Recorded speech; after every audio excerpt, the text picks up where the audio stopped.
안녕하세요. Eat 바이블입니다. 오늘 본문은 누가복음 15장 25절에서 32절까지의 말씀입니다. 먼저 오늘 본문을 읽겠습니다. 그런데 큰 아들이 밭에 있다가 돌아오는데 집에 가까이 이르렀을 때 음악 소리와 춤추면서 노는 소리를 듣고 종 하나를 불러서 무슨 일인지를 물어 보았다.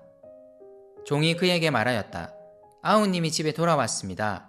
건강한 몸으로 돌아온 것을 반겨서 주인 어른께서 살찐 송아지를 잡으셨습니다. 큰아들은 화가 나서 집으로 들어가려고 하지 않았다. 아버지가 나와서 그를 달랬다. 그러나 그는 아버지에게 대답하였다. 나는 이렇게 여러 해를 두고 아버지를 섬기고 있고 아버지의 명령을 한 번도 어긴 일이 없는데 나에게는 친구들과 함께 즐기라고 염소 새끼 한 마리도 주신 일이 없습니다. 그런데 창녀들과 어울려서 아버지의 재산을 다 삼켜버린 이 아들이 오니까 그를 위해서는 살찐 송아지를 잡으셨습니다. 아버지가 그에게 말하였다. 얘야, 너는 늘 나와 함께 있으니 내가 가진 모든 것은 다 내 것이다. 그런데 너의 이 아우는 죽었다가 살아났고 내가 잃었다가 되찾았으니 즐기며 기뻐하는 것이 마땅하다.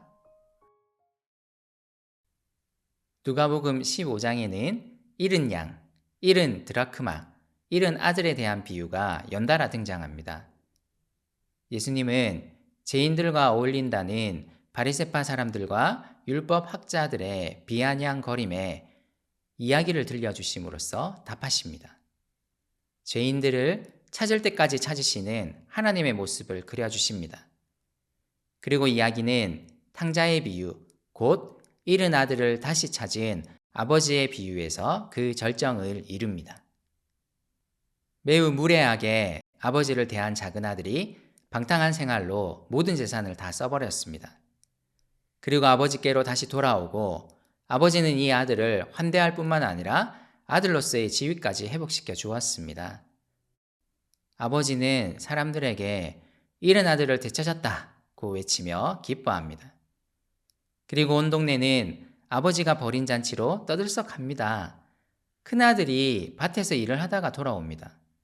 자신의 집에서 음악 소리와 사람들 노는 소리가 크게 들려옵니다. 의아해진 아들은 종을 밖으로 불러냅니다.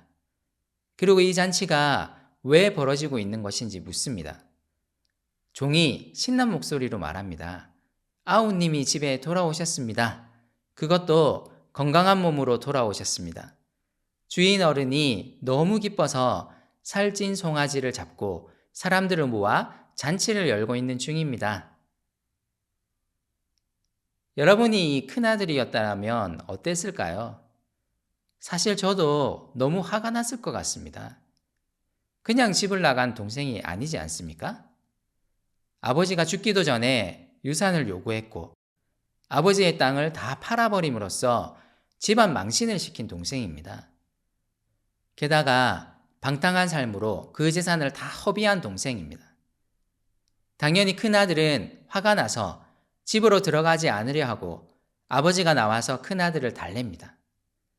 너무 화가 난 아들은 아버지에게 거세게 항의합니다.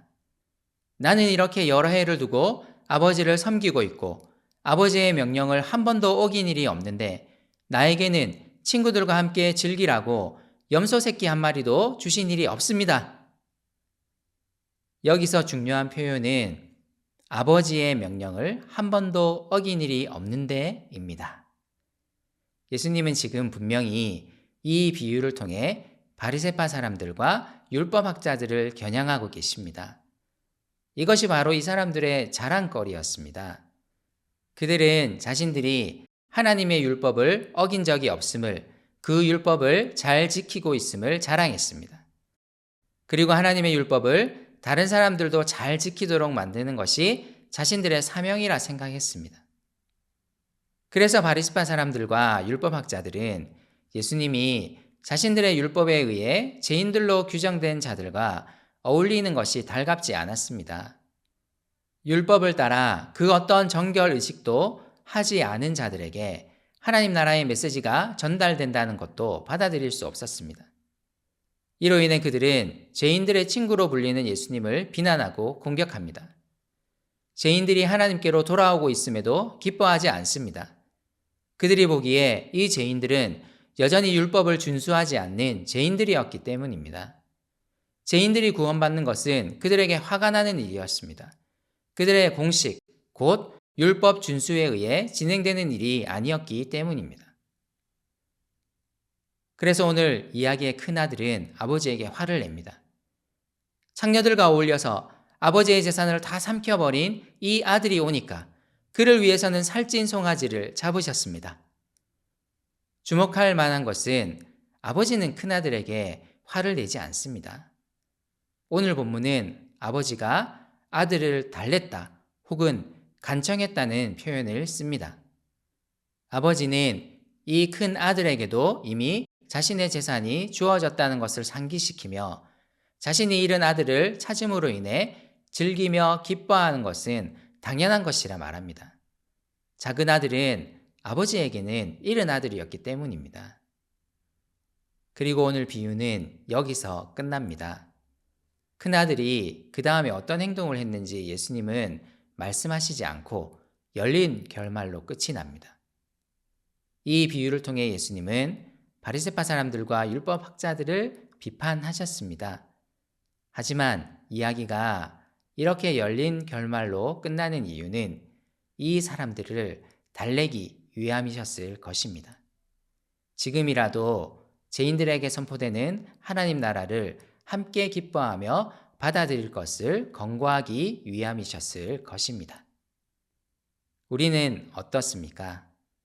우리의 잣대로 하나님 나라에 들어갈 사람, 들어가지 못할 사람을 재단하고 있지는 않습니까?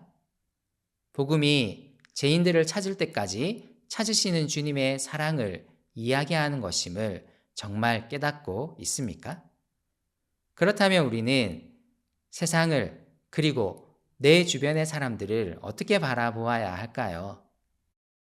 우리도 이 주님의 사랑에 깊이 잠겼으면 좋겠습니다. 내 기쁨이 주님의 기쁨이어야 한다고 생각하지 말고 주님의 기쁨이 나의 기쁨이 되었으면 좋겠습니다. 주님은 그분께 돌아오는 한 영혼을 기뻐하십니다. 그 사람이 누구이든지 말입니다.